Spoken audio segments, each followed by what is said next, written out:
Hi guys, welcome to my vlog. Hi, ako nga pala si Duday. Duday, tubong waray-waray po. Andito po ngayon ako sa sorry po sa Tagalog ko ha, kasi hindi po talaga ako magaling mag-Tagalog. Ano ba itong mga buhok ko? Tayo, ano ba? Ano ba yung sugal-sugal na akong buhok?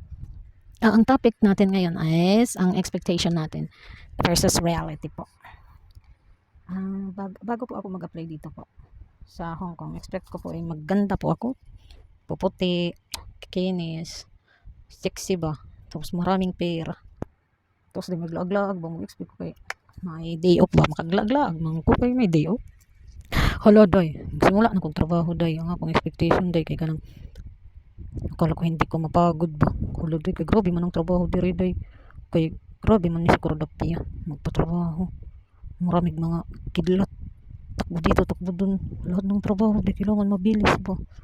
Nag-expect ko na wala mo raman kung walang tayuan, laging tayo, dahil laging nakatayo ba murag si kuan ba wag yung topic na yun, lagi kaming nakatayo, takbo dito, takbo doon, walang upo, dahil makaupo lang mi pag pagkakain kami ng lunch tsaka dinner, pag mag-snack man mi sa labas, dahil doon sa counter ba, pero nakatayo pa rin.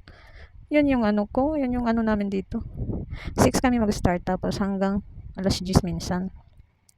Tapos, akala ko di ko mapagod no, sabi ko sa day off ko maglaag-laag ko. Wala doy, maglaag-laag pa kag day off nimo day, kay pagod na pagod man yung paa mo dito day sa kalalakad takbo. Hindi na day matulog na ako sa day off ko. Hindi na ako maglaag-laag, maghiga-higa na ako. Ang expectation ko ba nga makapaglaag-laag ko kung pag magtrabaho ko dito. Hindi nangyari. Lagi na lang kung tulog-tulog sa day off ko. Makalabas man ko, bili lang pagkain, balik na naman dito sa higaan na dito sa kwarto ba. So, ang sunod ko na expectation, igaganda ako. Magpunta ka dito sa Hong Kong. Hindi man ko ganito.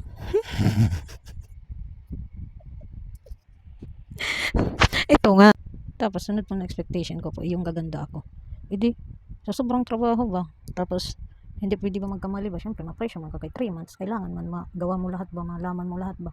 Ma-pressure man ang yung duday-day. Kaya, day, may stress man ang duday-day. Hulo kay grabe, punggod diri day. Mga pimples, ang po, tragis, puno-puno ang pimples ang lula day. Sabi ko, ano ba naman yan? Akala ko ba magganda ako dito? Ba't grabe naman to? Naawa naman sila sa mukha ko.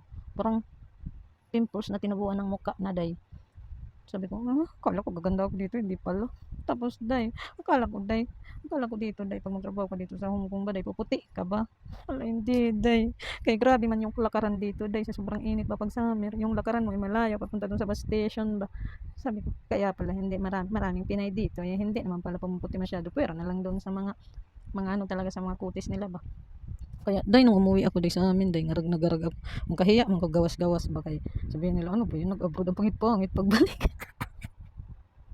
Tapos day grabe din day ang aking expectation day. Sabi ko mag-abroad ko para marami ako pera. Ulod day. Panda utang-utang man ko diri day. May utang pa ko. Ano ba to? Ano ba naman to? Ano ba? Sabi ko bakit? Bakit ganito ba ang buhay na nangyari sa akin? Yung mga expectation ko hindi naman pati pala totoo. Naku, kayo gusto nyo bang mag-apply dito? Dahil mag-OFW. Akala ko kasi pag mag-OFW dati, gaganda, si sexy ba, tapos puputi, tapos dadaming pera. Ay, hindi pala yun, day. True to life story, ay hindi pala ganun. Shokit.